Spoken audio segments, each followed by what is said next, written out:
ยังตีกองอยู่แถวนี้เนาะเนื้อตัวสิเกิดกันจอนอ๋อเจ้าปางก็เราแกเต้าเปางเลย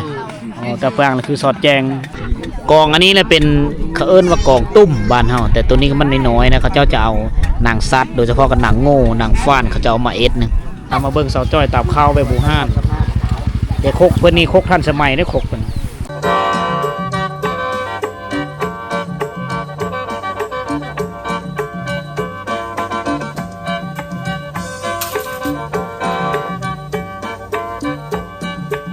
ทักทายสบายดีพ่อแม่พี่น้องสบายดี FC ทุกท่านที่กำลังติดตามนะครับชมเด้อ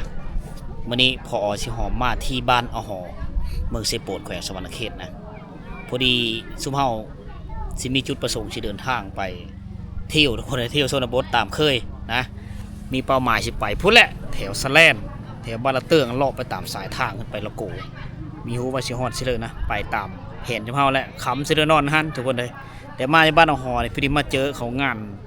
ประเพณีของเขาเอิ้นว่าละปึ๊บภาษาบรูเขาเอิ้นว่าละปึ๊บแปลความเฮาคือก็เฮ็ดบุญศีลกินทานหาญาติพี่น้องผู้ที่เสียชีวิตนะแต่ว่าเขาเจ้านี่จะเฮ็ดพร้อมกันนะจะแตกต่างกับเผ่าเฮาผู้ไทยเฮาเผ่าลาวเฮานี่ผู้เสียชีวิตจะเฮ็ดบุญแจกข้าวหาผู้นั้นเฮ็ดเทอละคนแต่เขาเจ้านี่ภาพ3ภาพ4ได้เขาเอิ้นว่าละปึ๊บแปลความเฮาคือบุญแจกข้าวล่ะเฮ็ดบุญศีลกินทานหาผู้ที่เสียชีวิตไปแล้วบางเฮือนก็5คนเสียชีวิตไป5คนก็เฮ็ดเทื่อนึงบางเทื่อก็10คนเขาเฮ็ดเทื่อนึงอันนั้นคันว่าฮอด10เขาเอิ้นว่าละปึ๊บใหญ่นะละปึ๊บใหญ่เขาจะเฮ็ดห้างได้เฮ็ดห้างนั่งกินข้าวคักแน่ลูกตาพาข้าวเขาจะนั่งเป็นฝ้ายเคยเขาก็นั่งเป็นฝ้ายคักแน่อันนี้ก็จะเป็นละปึ๊บแบบธรรมดาอย่างนี้แม่นละปึ๊บใหญ่นะปฏิตามรับชมฮีตของประเพณีค่อยก็ไม่เคยมากเธอได้ละปึ๊บแถวนี้มีฮู้ว่าเขาสิมีการจำผีเนี่ยเลยนะเอาไปเบิ่งนำกันงานละปึ๊บวันนี้เขาจัดอยู่ในวันอาทิตย์เด้อทุกคนเด้อวันอาทิตย์ก็เลยจัดอยู่ที่โรงเรียนนี่แหละผู้คนมากหน้าหลายตามาจากบ้านต่างบ้านก็หลายผู้บางคนก็มาขายเหล้าขายเบขายน้ำหวานขายตำมะฮุ่งแบบเดียวกับบุญบ้านเฮาในยุคปี90คนหลายพูดแล้วเขาเกมงานละปึ๊บพุ่นฮิตของประเพณีอยู่พุ่นและหมู่บ้านเนี่ยจะตั้งเลาะไปตามสายทางนี่แหละอันนี้ได้บ้านอหอจะมี2ฟ้าห้วยเบื้องนั้นกับแมนก็10ปลายราคาเฮิรนอยู่ฟ้าห้วยเบื้องนั้น20ปลายราคาเฮิรนอยู่ฟ้าห้วยเบื้องนี้อันนี้คือภูมิสถานของบ้านอหอจอมผู้ก็เป็นนั่นป้าไม่วิกนะลบยับลงมาจะเป็นศูนย์บรรต้นของชาวบ้านไปนี่แหละตั้งเลาะเรียบไปตามเปิ้นผู้แหละมันคือบ้านเขาเอิ้นว่าบ้านอหอภาษาบรูเขาเอิ้นว่าวินอหอคำว่าอหอเลยแม่นไม้ชอดได้ไม้ชอดไม้พุ่งไม้พางนั่นแหละเป็นไม้เนื้อป้องคำว่าวินอหอเพราะว่าในเมื่อก่อนไม้อันนั้นหลายอันนี้จะเป็นน้ำสายน้ำเขาเอิ้นว่าห้วยฉดึงบ่ห้วยพิรบุห้วยพะล่องแม่น้ำห้วยพะล่องนี่ไหลมาแต่พูดแหละทุกคนเลยมาแต่บ้านตะนางมาแต่ละเตื้องตะนางเพื่อไหลผ่านหลายหมู่บ้านยามหน้าฝนมาน้ำตัวนี้จะหลายแต่ว่ายามหน้าแล้งชาวบ้านกับปุเฮ็ดสวนพักปุไปล่อไปตามแม่น้ำห้วยตัวนี้แหละอยู่ด้านเบื้องนี้ก็เป็นทิศตะวันออกนี่ก็มีสวนกล้วยแล้วก็สวนมันต้นเลาะเรียบตามตะฝั่งแม่น้ำห้วยพะล่องนี่ก็จะเฮ็ดม่อนๆในนี้หลังคาเอาใบไม้มามุ่งถ้าว่าเมื่อเรือฝนตกฝนฝอยเขาจะเอาผ้าบัดอันนี้มันถึกช่วงมันแดดนี่เด็กละปึ๊บภาษาบรูเอิ้นว่าละปึ๊บ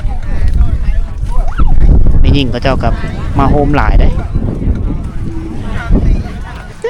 เจี๊ยเตืองน้ำกันเตืองน้ำมอมเลยเนาะโอ้จำผีแล้วเรียบร้อยจำแล้วเขากินข้าวกินน้ำแล้วเรียบร้อยแหละยังตีกองอยู่แถวนี้เนาะเนื้อตัวสิเกิดกันจอนเจ้าปางก็เราแกเต้าเปางเลยเต้าเปางคือสอดแจงจะน้อยในเขาตีบ่ตีโอ้11 โมงมื้อเลิก11 โมงมื้อแล้วเลิกเอาหนังเย็นกันปิ้งเลยเนาะง่อยเลยแก้มเรา ผู้คนมากหน้าหลายตามาโฮมงานดอกโอ้ยล้มได้เฮ้ย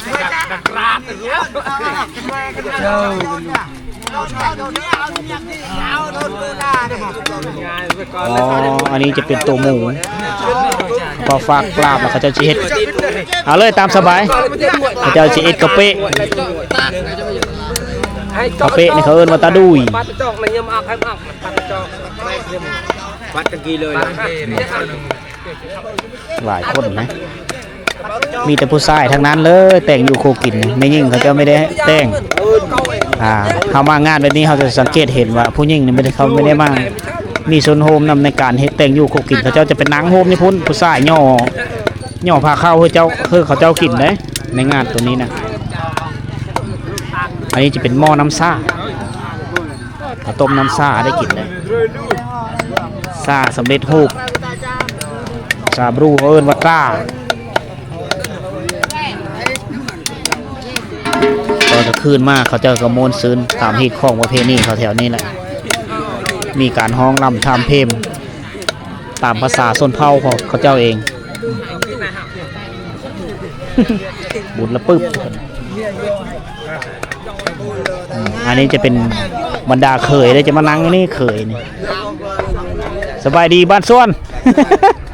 เมาเหล้าเลยลูกเมาเหล้าแล้วเอาตามสบายตามสบายมันแดดสะแงดเนาะฝีงแดดเลยเนาะแห้งพวกเลยมอมน้ำเตืองเนาะอ๋อมอมเตืองน้ำมาบ่ทันเนาะตะดังปัวเอ้ยมือตีกองมือตีกองจะได้ตีบ่ตีอ๋อตีแล้วเช้านี่เช้านี่ก็ตีเนาะต่อเขาจำนะกับตีเนาะปิงกองปิงลองเลยปิงบลองปิงบลองปิงบลองปิงบลองปิงบลองฮะได้แล้วห้าวคลำโดยเอาโอ้ตอนเล่นๆเขาเจ้าจะเต็มอยู่นี่แหละเขาเจ้าจะมาขายเครื่องขายของนี่ได้ผู้บางคนก็มาขายตำมะฮุ่งนะขายขนมขายน้ำหวานโอ้เจลูเจเตามาเนาะนี่ได้จังน้อยอันนี้นะมอกไงตุ๊กแกอ๋อมันมีลายเนาะตะวันซื้อนึงเนาะอันนี้แล้วจะเป็นกองอันนี้เลยเป็นเขาเอิ้นว่ากองตุ้มบ้านเฮาแต่ตัวนี้มันน้อยๆนะเขาเจ้าจะเอาหนังซัดโดยเฉพาะกับหนังโง่หนังฟ้านเขาจะเอามาเอ็ดนึงได้แต่ละบ้านจะมีดอกเพราะเป็นฮีทเก้าของเดิมนะแต่ว่าถ้าวิทย์มีแม้นละปื้บนี่เขาเจ้าจะตีไม่ได้กองเขาเจ้าจะห้อยอยู่เทิงเฮิรนมีงานแบบนี้เขาเจ้าจะเอามาตีอยู่นี่นะอันนี้มีหน่วยเดียวนี่แหละแต่ละบ้านแถวชายแดนหลายหน่วยเป็นตั้ง10 ปลายหน่วยนี่เครื่องของเขาเจ้านี่กับผ้านี่มะขีดครบไปเลยซีนผืนแพร่ว่านี่ห่อหางห่อพันธุ์พีได้เขาเจ้าจะเฮ็ดห่อหงห่อผีอยู่พี่แหละคนเลยตะกี้ว่าสิพาทุกคนเขามาเบิ่งกันประเพณีนะแต่ว่าเขามาแล้วเขาจำเฮ็ดแล้วประเพณีของเขามีการจำหันจำนี่นะเขาเฮ็ดตามที่ข้อประเพณีเขาเฮ็ดสำเร็จพิธีนะบอกแล้วก็สำเร็จพิธีเดี๋ยวเขามามีท่านต่อไปมีแต่เขากินเหล้าทุกคนเนี่ยกินเหล้าแล้วก็ตาอยู่คบงันกันอยู่นี่แหละก็เป็นบรรยากาศแบบเงียบๆได้เขาเจ้าจะไม่ได้เปิดตู้ไม่ได้ฟ้อนเลยหรอกอันนี้คือบรรยากาศระปืบทุกคนไปก็สิหอบกับสิพาทุกคนเดินทางไปหมู่บ้านต่อไปทุกคนพูดแหละไปเจอกันอยู่ที่บ้านละเตืองหรือบ้านต่อๆไปแล้ว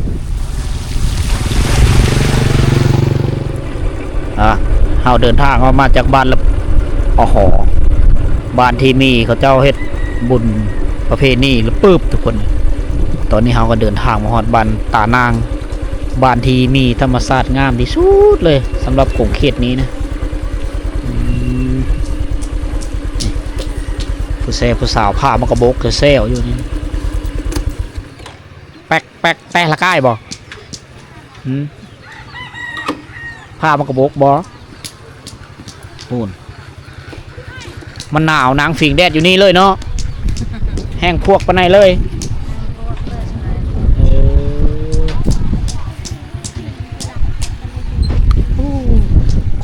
เนาะนี่เนาะของแท้เลยตะปั้น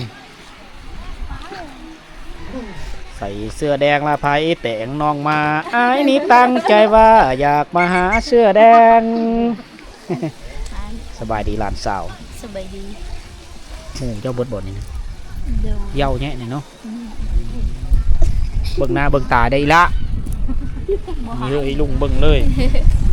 กระเช็ดตะกระเช็ดตะคืออายไปละพัวไหมฮะปลาดงบ่กินมักกะบกเซลอยู่จาละกายคือกินมักกะบกมื้อนี้สายลมพัดเย็นโจ้ยมาจากหมู่บ้านตอนนี้เราอยู่ที่บ้านตานางทุกคนเลยลมจากแห้งแน่มื้อนี้บ้านตานางนี่เป็นบ้านที่มีภูมิสันฐานงามเลยมีวิวธรรมชาติที่งามเนาะมีผู้มีแม่น้ำอันนี้เขาเอิ้นว่าห้วยพะล่องนั่นแหละไหลมาแต่พี่ได้ทุกคนไหลตกสะบัดดงสวรรค์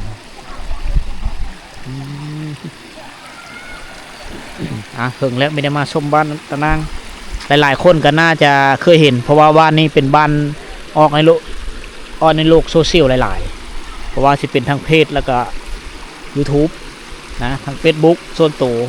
ทุกคนกายไปกายมาโดยมีแม่น้ำแล้วมีโขน้ำล้นอยู่นี่ไม่เท่าฟัดเข่าจากมีตุกกพร้าวมีภูมิฐานที่งามนะบ้านนี้ ค่อยไปแต่ละเธอค่อยต้องได้แวะบ้านนี้พี่น้องชาวไทยหลายๆคนก็มาท่องเที่ยวแล้วมาเลยเขาเจ้าโซลาเขาเจ้าจะมาเบิ่งบ้านนี่แหละมันงามทางด้านธรรมชาติงามทางด้านวิถีชีวิตทุกคนบ้านเฮิร์นอาคารบ้านเฮิร์นพัก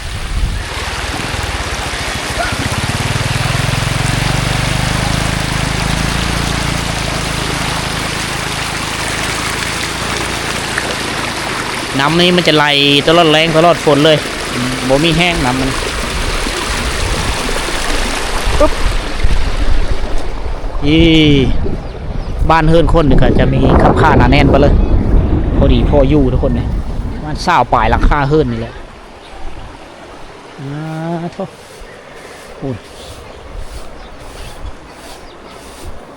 ชีเอาบ่มอมโอมนี่ชีบ่ชีปกนะชีอยู่ชิเลอเต้ปะวิลแกรงชีอยู่บ้านแกล้งพูเชื่อรถจักรไปชีอยู่พูเจาะตัวรถจักรเตียงอยู่เฮินเลี้ยงลานเอาลานพร้อมฟัดเข้าไปน้ำเอาลานเอ้ยเอามาลานมีแม่ลานมีแม่ละตายแล้วแม่ชีเลยแล้วห้ามเดือดใจตาเอาก็มอไหนคอยเดินจัดเลยมันเรียนลานน่ะนี่เราฟ้าผ้าได้ตะแล้วฟ้าผ้าได้ตะจูเตตวกเลยกี่เบิ้ลเชียเบิ้ลมุนอันนี้ลานอันนี้พ่อตายนี่พ่อตายนี่แม่ตายผู้นี้แม่ตายโอ้ยแม่ก็รถต่ำเปล่าพอเกิดอุบัติเหตุรถต่ำยังแม่ผู้นี้ยังพ่อยังพ่อนี่ก็ยังแม่ลูกชาวเฮาก็เช่แล้วครัวเราไปเพื่อไปมั่นเนาะมีผู้เลี้ยงแล้วพ่อตายแม่ตายเราก็อยู่เฮือนเอาลานผู้นี้เนี่ยแม่เรานี่บ้านเขาเอิ้นฟ้าผ้าประชาบรูเขาเอิ้นใต้ตะใต้เลยคือแมนฟ้าผ้าฟ้ามาจากเวลาฟ้าลมฝนตกนั่นแหละฟ้าผ้าตะตึงดงนี่เลยมันตกแม่ตะลังเอาหลักยัดเอาโอ้โต้งน้ำฝนเวลาโต้งน้ำฝนพอดีฟ้าดังฮึบพอดีฟ้าผ้าเสียชีวิตคาที่คนนี้พันรถพอพันอันนั้นอันนี้ยังเหลือแต่แม่พอพันรถเกิดอุบัติเหตุพากันเลยกลับมาอยู่ในแม่ตู้พวกนี้แหละ ฟังเสียงน้ำไหลเบาๆมานี่ ไอ้ไปอย่างที่เลย บ้านตะนางเมืองเซโปนแขวงสวรรณเขตยังกินนมอยู่นี่เนาะ กินนมปลา โอ้ซื้อนมอยู่บันดงเพราะแล้วมาเฮอมันเนาะ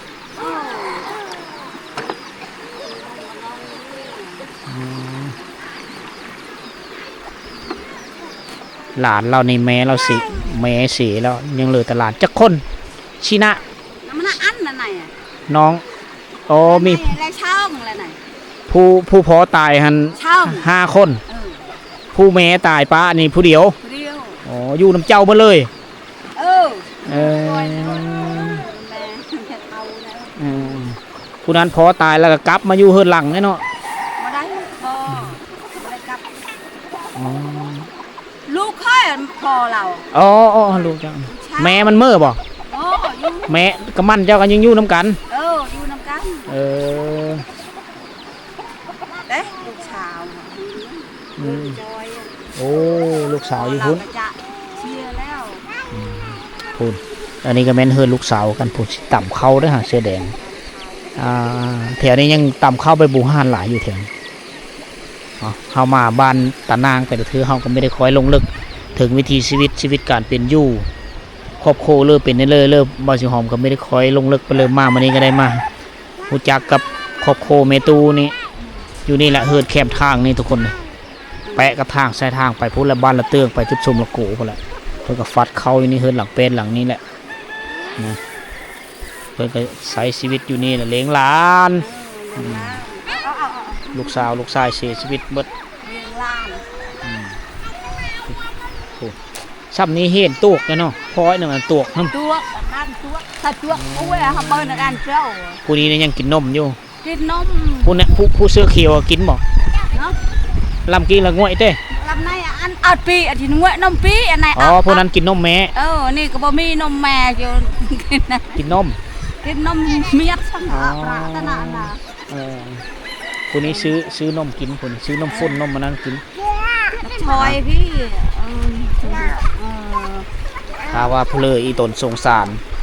ลูกกำพร้าแม่เพราะบ่ทันแล้วเอาแม่ไม่บ่ บ่มีเงินก็ไม่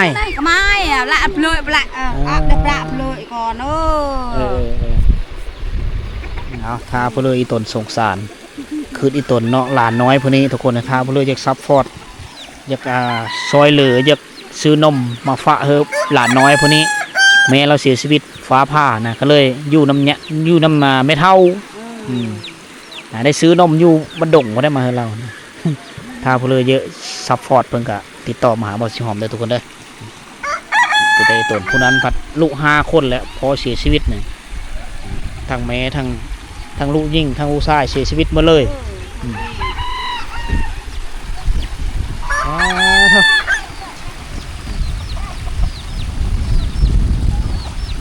หมูเฮ็ดเป็ดไก่หลายนะหมู่บ้านชนบททุกคนแม่น้ำนี่ก็ไหลตลอดแรงตลอดฝนยามฝนน้ำก็จะไหลแห้งค่อนข้างไหลแห้งนิดนึงทุกคนเอาแม่น้ำนี่จะไหลคดโค้งโงเง่ไปตามนี่แหละ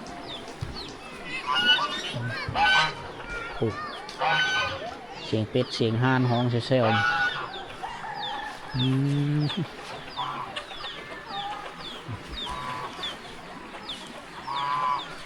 ยามหน้าแรงมันเขาจะเฮ็ดศูนย์ผักนะปลูกผักกินทุกคนวิถีชีวิตแถวนี้แบบนี้แหละบ้านเนาะบ้านนาเฮาบ้านป่าคาดอยอาชีพหลักก็แม่นเฮ็ดให้ปลูกข้าวเลี้ยงสัตว์ไปนำโดยเฉพาะก็โง่ควายเฮานี่แหละเราบ่จื้อปีเกิดดอก18 ปีจะเนาะจังวิทย์กฎหมายประมาณ14-15 ปีประมาณเพื่อนเจ้าอยู่นี่เลยบ่ล่ะนีลาอีหลอยแล้วได้ตามอายุนะ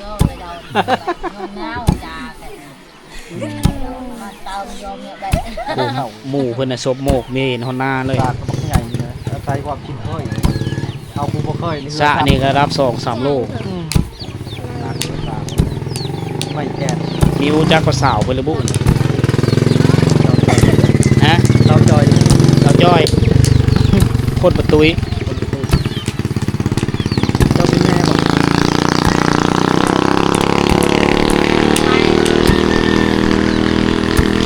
ลูกสาวบ่นี่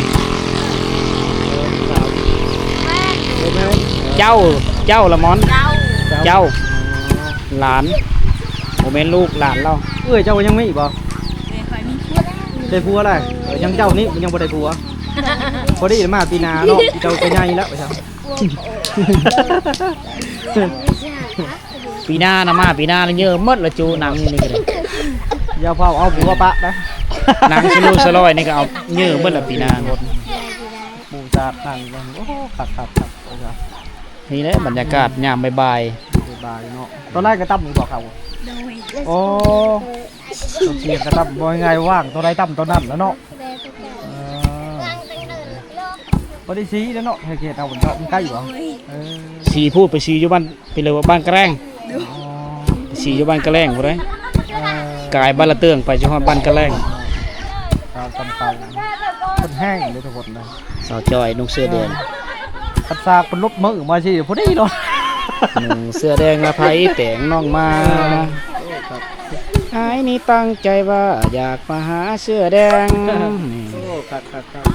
เด็กพอขัดนะ มอมนึงไหน โยได้รัดได้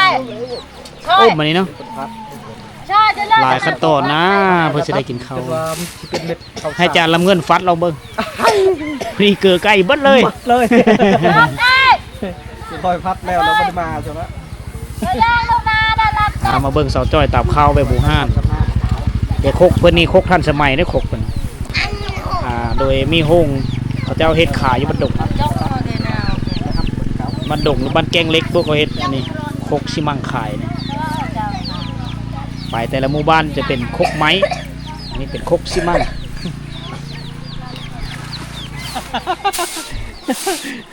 ประเด็นเอาเราคนกดดันคนล่าอยู่คน เป็นมัดเห็ดเวะเพิ่นการสร้างทุกคนนะเขาเจ้าจะเห็นตามข้าวแต่น้อยๆพุ่นแหละเนื้อซ้ำนี้นี่หายห่วงเรื่องตำข้าวตักน้ำหาโลหาฟืนเต้งอยู่โคกินเป็นมาได้สำเขา แล้วเนาะวันนี้เนาะ ไม่ได้ห้องเครื่องเนี่ย กลัวพักเลยเนาะ โอ้จนบ่เห็นหน้าพุ่นแหล้ว นับแต่มือยังบ่เห็น เตะเยิงแล้วไม่เหิมเห็นแต่สาวจอยแล้วต่ำหายเบิ่ง งามเลย นี่ตัวขาดองเจ้าคือสิแพงเนอนนี่เนาะเว้าไม่ได้นะขาดองเพราะว่าผู้พ่อแม่เป็นผู้กำหนด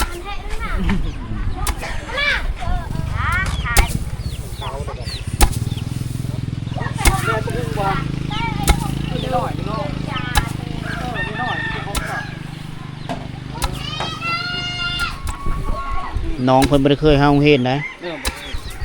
ปอนึงก็บ่ได้เฮ็ดเลยบ่ล่ะอ๋อเธอแสดงว่าใหญ่มาแล้วก็เฮ็ดเวทน้ำพอน้ำแม่เลยทางไห้เนาะทางไห้เสียหญ้าไห้ปลูกมันต้นไก่เลยเนาะปลาแลปลาเตื้อง น่ะ ปลาเตื้องหูเฮียนปอหอ ก็ให้ โอ้ถ้าว่าเฮาเฮ็ดนี่ไปเฮาอยู่บ้านเอาหอบ่ได้น้องก็เลยไปได้เฮาเฮ็ดเลย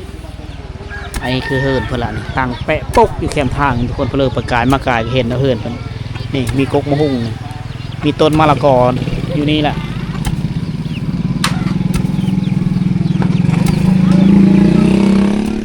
อันนี้คือบรรยากาศในการเดินทางของทริปนี้วันนี้ค่อยไปกับเบ้าลำเงินวิถีชาวบ้านทุกคนนี่เพิ่นเดินทางมาจากบ้านพุ่นและเมืองพลานไส้แขวงสวรรณเขตมาสู่คอยอยู่เมืองพีนนี่แหละนะก็เลยพากันร่วมเดินทาง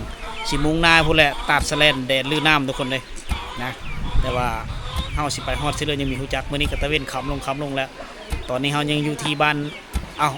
บ้านตะนางออกจากบ้านหอที่เขาเฮ็ดแล้วปึ๊บเฮามาต่อกันอยู่นี่นะเรื่องเล่าในการเดินทางมาฝากทุกคนเป็นประจำทุกคนนะมาเห็นน้องจอยต่ำเข้าเติมแคมทางแล้วแวะพาทุกคนชมวิวหมู่บ้านตะนางเป็นบ้านที่ว่างามทางด้านภูมิสถานและก็ธรรมชาติวิถีชีวิตแบบดังเดิมมีไฟฟ้าใช้แต่ไม่มีสัญญาณโทรศัพท์ห่างจากเท ศบาลเมืองก็ประมาณ30ปลายกิโลเมตรก็จะฮอดหมู่บ้านนี้ทุกคนพี่น้องชาวไทยก็มาหลายคนแล้วนะหลายๆแขกนักท่องเที่ยวที่เริ่มมักชมวิถีชีวิตและก็เที่ยวชมธรรมชาติมาได้ทุกคนที่บ้านตะนางเมืองเซโปนแขวงสวรรณเขตสำหรับวิดีโอนี้บอสสิหอมขอโจ๊ะอยู่นี่ทุกคนนะสิเดินทางต่อไปพบกันใหม่ในวิดีโอต่อไปเด้อ